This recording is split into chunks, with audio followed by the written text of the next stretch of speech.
Welcome back नाज़रीन। Programme के इस हिस्से में हम बात ही जारी रखेंगे। पाकिस्तान में जो इस वक्त एक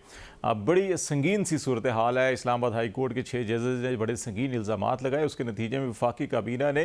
जो तहकीकाती कमीशन कायम करना था उसकी मंजूरी दे दी है। साबिक चीफ जस्टिस पाकिस्तान तसद्दुक़ जिलानी साहब का नाम अप्रूव किया गया। अभी इसके TOR सामने आना है और उसकी जब वो सामने आएंगे तो फिर बड़ी वजाहत के साथ चीज़ें खुलकर सामने आ जाएंगी कि हुकूमत करना क्या चाह रही है सारे मामले के अंदर। इस वक्त हमें इसी मौजू के ऊपर बात करने के लिए कामरान खान साहब ज्वाइन कर रहे हैं। बड़े सीनियर जर्नलिस्ट हैं और पिछली 2-3 दिहाइयों के साथ सुप्रीम कोर्ट में रिपोर्टिंग करते रहे हैं। अभी सीनियर मैनेजमेंट पोजीशंस के ऊपर हैं, लेकिन सुप्रीम कोर्ट की राहदारियों में किस किस्म की एक्टिविटी होती हैं और किस किस्म के इन्फ्लुएंस होते हैं वो बड़ी करीब से इन्होंने देखे हुए हैं। कामरान, बहुत शुक्रिया आपका ज्वाइन करने का। पहले तो ये बताएं कि तसद्दुक़ जिलानी साहब जब चीफ जस्टिस थे और जज भी थे, आपने इनको कवर किया हुआ है। बड़े अहम फैसले, बड़े अहम केसेस इनके सामने से गुजरे हैं।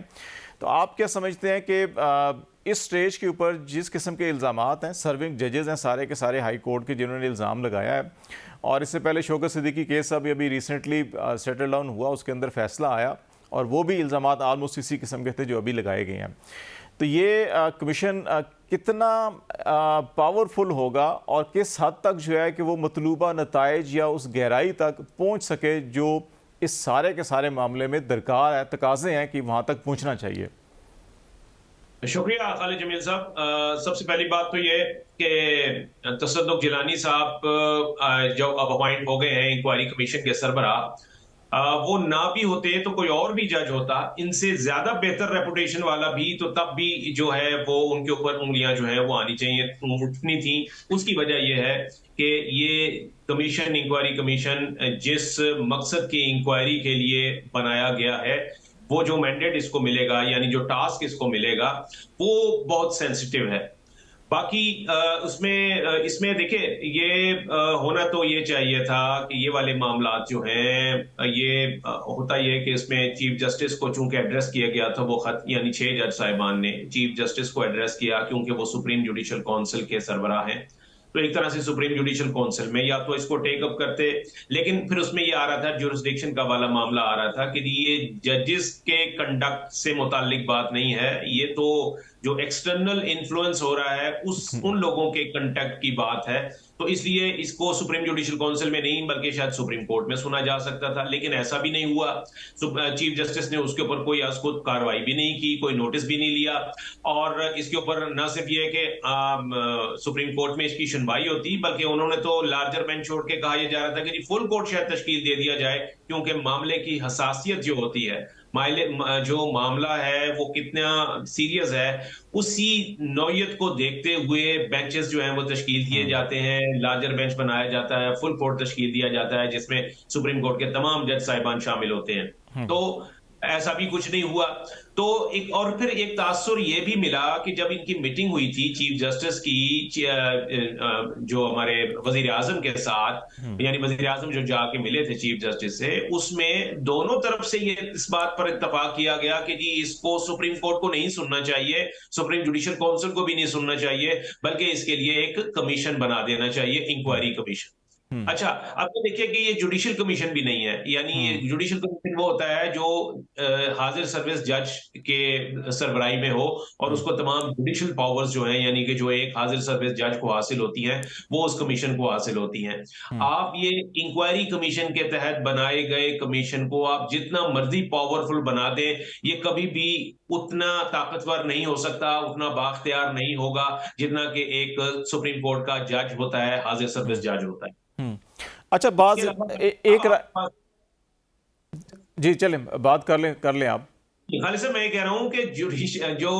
हमारे यहाँ इंक्वायरी कमीशन जितने बने हुए हैं, आपके पास तो वो जो कहते हैं ना, वो उंगलियों पे आप गिन सकते हैं, एक पूरी फहरिस्त है जो आज तक जितने कमीशन बने हैं और वो कितने नतीजा खेज साबित हुए हैं। उन कमीशन, महमूद रहमान कमीशन से आप शुरू हो जाइए और आज तक जितने भी कमीशन बने हैं उनको बेशक आप अरशद शरीफ कमीशन तक ले जाएं, इस सारे अरसे में जितने कमीशन अभी तक बने हैं उनका क्या रिजल्ट निकला है, उनकी रिपोर्ट्स आई हैं, उन्होंने कंक्लूजन्स अपने दिए हैं, रिकमेंडेशंस दी हैं, लेकिन कोई भी जिस मकसद के लिए वो बनाया गया कमीशन, जो भी कमीशन जिस मकसद के लिए बनाया गया, वो मकसद कभी भी पूरा नहीं हुआ। तो यहाँ जो इस वक्त मकसद आपके सामने है, the problem which is in your hand, इस वक्त जिसको आपने फेस कर रहे हैं, वो है यहाँ पर हसास नौयत का है कि जी बैरूनी मदाखलत हो रही है, एजेंसीज की मदाखलत हो रही है, एग्जेक्टिव की मदाखलत हो रही है, जज जो है वो खुद शिकायत कर रहे हैं। तो ये वाला मामला जो है, ये अगर आप एक इंक्वायरी कमीशन के जरिए एक यक रुकनी जो है वो कमीशन से करवाएंगे, तो वो आपको पहले ही समझ लेना चाहिए कि इसका कोई ये समर आवर नहीं होगा, बार आवर नहीं होगा, और ये बस commission for the sake of commission और inquiry for the sake of inquiry ही होगी। ये हमें बात पहले से समझ आ जानी चाहिए। जो हम ये बात करते हैं कि क्रॉस द बोर्ड अकाउंटेबिलिटी होनी चाहिए, तमाम इदारे, तमाम अफराद या तमाम शहरी जो हैं कि वो आइन और कानून के ज़ेरे असर हैं, उसके ऊपर बालादस्त नहीं है, तो क्या ये समझा जाए कि हर कोई अपनी ज़िम्मेदारी से जान छुड़वाने की कोशिश कर रहा है? क्योंकि आज जो ज़राए से ख़बरें चलवाई गई वो कि कैबिनेट मीटिंग में जहाँ एक तरफ इंक्वायरी कमीशन बनाया जा रहा था, वहाँ ज़राए से ख़बरें ये भी आ रही थी हुकूमती हलकों की तरफ से जी कि कैबिनेट ने इन इल्ज़ामात को मुस्तरद कर दिया है। तो अब अगर इंक्वायरी होनी है, चीज़ें खुल के सामने आनी है, हुआ है नहीं हुआ, उससे पहले कैबिनेट इसको मुस्तरद भी कर रही है, तो ये इसको कैसे देख रहे हैं आप? खालिद साहब, वही बात है जो मैंने अभी की कि ये एक, इसको वो जो कहते हैं ना, to put on the back burner, एक चीज को सर्द खाने में जब डाल देना हो तो उसके लिए ही कमीशन बनाया जाता है। आपके जो वक्ती तौर पे जो सेंटिमेंट्स होते हैं, जो उससे जुड़े हुए उस इशू से मुतालिक, उनको जब दबाना हो, उस इशू को जो है वो सर्द खाने में डालना हो, और उस पर टाइम टेकिंग टैक्टिक्स जो है वो आपने उनको अप्लाई करना हो, वैसी सूरत में सबसे बेहतरीन काम ये होता है कि जी एक कमीशन जो है वो तश्कील दे दिया जाए, और उस कमीशन को फिर आपने अभी देखिए इसकी टर्म्स ऑफ रेफरेंस जो है वो कुछ सामने आ रही हैं। कहा जा रहा है कि उनको 2 महीने की मुद्दत दी जाएगी, 60 दिन का उनको टाइम दिया जाएगा, और वो बाख्तियार होंगे, किसी को भी तलब कर सकते हैं। ये सारी चीजें जो है ये बिल्कुल टर्म्स ऑफ रेफरेंस में होंगी, और इससे पहले भी जितने कमीशन बनते रहे हैं उनमें भी थी। वो तमाम के तमाम बाख्तियार कमीशन थे, उनको भी जो है वो जो जिसे कहते हैं ना कि मुकम्मल तौर पर इख्तियार दिया गया था। लेकिन इसके बावजूद आप मतलब ये हिस्ट्री है जनाब खालिद साहब, कि ये हिस्ट्री है हमारी कि कोई यहाँ पर वो जुडिशियल कमीशन हो या इंक्वायरी कमीशन हो, वो कभी भी रिजल्ट ओरिएंटेड नहीं होता। और ये खदशा हमें भी है, मैं और आप और हम जैसे जो दूसरे लोग हैं जिन्होंने इन सारी चीजों को हम पहले कवर करते आए हैं, बेशुमार कमीशंस की प्रोसीडिंग्स जो हैं वो हमने कवर की हैं। तो ये कभी भी ये वाले इस किस्म के और इतने हसास नौयत के मामला के जहां पर जजेस जो हैं वो कंप्लेनेंट हैं, और जो रिस्पोंडेंट हैं या जो इनके खिलाफ कंप्लेंट हो रही है वो हमारी सीक्रेट एजेंसीज हैं। तो इस चीज को देखना चाहिए, मामले की हसासियत को देखना चाहिए, फिर उसको उसी अंदाज में डील करना चाहिए। अच्छा कामरान, अगर हम 2020 में जाएं, 4 साल पीछे, अक्टूबर में आपको याद होगा कि कैप्टन सफदर मज़ार कायद पर गए थे अपने कुछ साथियों के हमरा, वहाँ नारेबाजी हुई थी, एक वहाँ पे FIR दर्ज हुई, और फिर जिस अंदाज में उनकी गिरफ्तारी हुई उसके ऊपर बड़ा शोर मचा था। उस वक़्त इदारों ने, डिफेंस मिनिस्ट्री ने इंक्वायरी की, और फिर रेंजर्स और ISI के जो एहलकार थे कराची के, उनको ट्रांसफ़र भी किया गया, उनके खिलाफ महकमाना कार्रवाई भी हुई। तो अगर इदारे खुद इस स्टेज के ऊपर क्या रियलाइज़ नहीं कर रहे कि ये सब कुछ क्या हो रहा है, और अभी हमने इलेक्शन के बाद कमिश्नर रावलपिंडी का स्टेटमेंट देखा, फिर वो अभी 1.5 माह हो चुके हैं, वो लापता है, नहीं मालूम वो किधर है, क्या हो रहा है क्या नहीं हो रहा, और अभी ये मामला जो सामने आया, तो क्या ये इस वक्त इदारों के अंदर भी वो जो सेल्फ अकाउंटेबिलिटी है वो ख़त्म हो चुकी है कि नौबत यहाँ तक पहुँच गई है? जाहिर है जी, आप जब अपने जो अपनी हदूद हैं उनसे बाहर निकलेंगे, when you step out of your jurisdiction, तो फिर खराबी जो है वो पैदा होती है। और ये जो शिकायत है ये इसी से है कि जी इदारे जो हैं वो रियासती इदारे वो अपनी हदूद से बाहर निकल रहे हैं, जो उनका मैंडेट नहीं है वो उस मैंडेट पे काम कर रहे हैं। तो इसमें खालिद साहब क्या कहा जा सकता है, अगर मुझे इजाजत दें तो मैं आपको आप ही के साथ एक बार हमने वो जब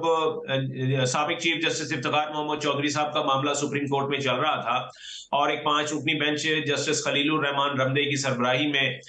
इस केस की समाअत कर रहा था, तो मुझे याद है उस प्रोसीडिंग के दौरान एक हुक्मनामा जारी किया गया था जस्टिस खलीलुर रहमान रमदे की जानिब से, जिसमें कहा गया था कि ये जितने भी यहाँ पर जो बगिंग डिवाइसेस, नॉन कंसर्न्ड है लोग, उनकी दाखिला जो है वो बंद होगा, और जितनी बगिंग डिवाइसेस यहाँ पर अगर कोई लगी हुई हैं तो उसको ट्रेस किया जाएगा। और उसमें उन्होंने डायरेक्शन दी थी कि ये इसको डिबग किया जाए, यानी सुप्रीम कोर्ट के जो ऑफिसेज हैं उनको डिबग किया जाए।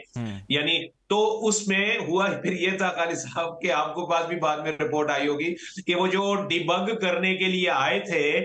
उन्होंने फिर पता ये चला कि जी उन्होंने मजीद जो है वो बगिंग डिवाइसेस जो है ना, जहां नहीं भी लग रही थी क्योंकि उनको एक्सेस मिल गई थी ऐसी जगह जाने के लिए, तो उन्होंने फिर वो मजीद बगिंग डिवाइसेस जो है शायद वहां पर जो है ना वो इंस्टॉल लगा दी थी। शायद वो उसी सब किया है। किस्म के हालात का नतीजा ये था कि अब उनके घरों की वीडियोस भी जो है कि जजेस खुद खत में कह रहे हैं कि हमारे घरों तक कैमरे आ गए हैं।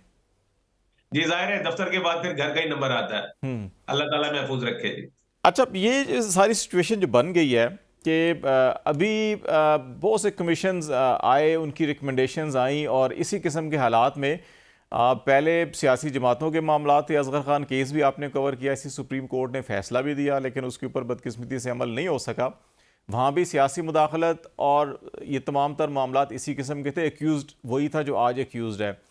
फिर हमें जर्नलिस्टों के कुछ इश्यूज़ देखे हैं, चाहे वो हामिद मीर केस हो या सलीम शहजाद केस हो, उसमें कमीशन भी बने, और उनकी सलीम शहजाद कमीशन के अंदर भी वो सर्विंग जज थे सारे जो कमीशन बने थे, और उन्होंने भी कुछ मैकेनिज़्म कहा था कि डेवलप करें ताकि एक वर्किंग रिलेशन भी हो और एक हॉस्टाइल जो सिचुएशन है वो ख़त्म हो। और फिर हामिद मीर कमीशन में ये कहा गया कि सलीम शहजाद कमीशन की सिफारशात और मैकेनिज़्म पे अमल नहीं किया गया, तो आज हालात इसलिए यहाँ तक पहुँचे हैं। तो आप क्या समझते हैं कि ये कमीशन भी जो है कि अपनी रिकमेंडेशंस तो बना लेगा, शायद किसी नतीजे पे पहुँच भी जाए, लेकिन उसके आगे क्या होगा? खालिद साहब, एक ना यहाँ पर पुलिस में इस्लाहात के लिए मैं एक मिसाल दे रहा जी। हूँ कि पुलिस डिपार्टमेंट को काबू करने के लिए वहां पर था कि जी बहुत इस्लाहात की जरूरत है। तो वहां पर उसमें भी एक दौर में एक कमीशन बनाया गया जो पुलिस डिपार्टमेंट में इस्लाहात जो है वो उसने वो प्रपोज करनी थी। तो पता ये चला कि जी इसमें इस पुलिस इस्लाहात के लिए, यानी पुलिस को ठीक करने के लिए कोई 10-12 कमीशन जो हैं वो बन चुके थे पुलिस महकमे को ठीक करने के लिए। और एक कमीशन जो है वो इस वजह से बनाया गया जो ये देखेगा कि जी पिछले जो कमीशन बने हुए थे उनकी रिपोर्ट पर अमल क्यों नहीं हो सका। तो ये सूरत हाल है यहाँ पर। आप मतलब है आपके सामने, और ये तारीखी हकाइक हैं, तारीख में ये सारी चीजें मौजूद हैं, फैक्ट्स एंड फिगर्स हैं, ये हमारे हकाइक हैं, हमारे तारीखी औराक हैं जहां पर ये चीजें दर्ज हैं सारी, कि हमने इससे पहले जब भी कमीशन का वो हुआ है, यानी कमीशन बनाने का ऐलान हुआ है या फैसला हुआ है, तो उसका मकसद यही होता है कि पहला मकसद उसका बुनियादी यही होता है कि इस मामले के ऊपर मिट्टी डाली जाए, इसको बैक बर्नर पे डाल दिया जाए, इसमें जब एक वक्ती तौर पे एक टाइम लगेगा उसके बाद फिर ये देखें। आप मैं एक और मिसाल देने दीजिए मुझे यहाँ पर मेमो कमीशन की। आपने देखा होगा कि वो मेमो कमीशन मैं इसलिए कोट कर रहा हूँ क्योंकि इसके सरबराह जो थे काजी वो साहब खुद हमारे थे। चीफ जस्टिस काजी फाइज ईसा थे। उस वक्त वो बलोचिस्तान हाई कोर्ट के चीफ जस्टिस थे। तो उस कमीशन में आपने देखा कि वो उसकी पूरी रिपोर्ट जो है प्रोसीडिंग हुई, उसमें चलती रही, और फिर एक पूरी किताब जो है वो मुरतब हुई थी। और वो किताब मुरतब होने के बाद उसमें से पता ये चला था कि जी उसमें तो रिस्पॉन्सिबिलिटी ही फिक्स नहीं हो रही, कुछ भी नहीं निकल सका कि जी हाँ मेमो जो है वो क्या था ये क्या नहीं था। हालांकि उसके ऊपर उसकी ग्रेविटी ये थी कि उसको बना। अच्छा, फिर एक और चीज आपको भी याद होगा, सुप्रीम कोर्ट में एक जस्टिस रिटायर्ड जमशेद अली की सरबराही में एक वो जो ये था ना कर्जा माफी केस, इसके ऊपर जो है वो एक कमीशन बना था। और खालिद साहब, हमें याद है कि उसकी जो रिपोर्ट थी वो जस्ती संदूक जो होते हैं ना, ये जो जस्ती चादरों के बने हुए संदूक होते हैं, वो तकरीबन कोई 7-8 संदूक थे जो कि सुप्रीम कोर्ट में लेकर आए जिस दिन ये रिपोर्ट जो है वो पेश हुई थी, यानी रिपोर्ट जमा कराई लेकिन गई उसका थी। अमल नहीं हुआ। आज मुझे बताइए कि जी वो कौन सा कर्जा माफ हुआ है और किसका कर्जा वापस हुआ है और कौमी खजाने से लूटी हुई रकम जो है वो कहाँ गई। तो ये सारी कागजी कार्रवाइयां जनाब। चल आप चले इस क्या उम्मीद कहते के साथ, कामरान आपका शुक्रिया अदा करते हैं इस नोट और उम्मीद के साथ कि शायद इस कोई ऐसा काम हो जाए कि हम आगे की तरफ बढ़ना शुरू हो जाएं, रेदर देन कि हम उस दायरे के अंदर ही घूमते रहें और हर चंद सालों महीनों के बाद इल्ज़ाम तराशी लगाते रहें, लेकिन हल ना निकालें। ब्रेक लेते हैं, ब्रेक के बाद वापस आते हैं तो पाकिस्तान की कुछ सिक्योरिटी इशूज़, खारजा पॉलिसी और जो सी पैक के मनसूबों से मुतल्लिक तशवीश पाई जा रही है इस वक्त इस्लामाबाद में, पाकिस्तान में भी, उनके ऊपर बातचीत करेंगे। हमारे साथ रहिएगा।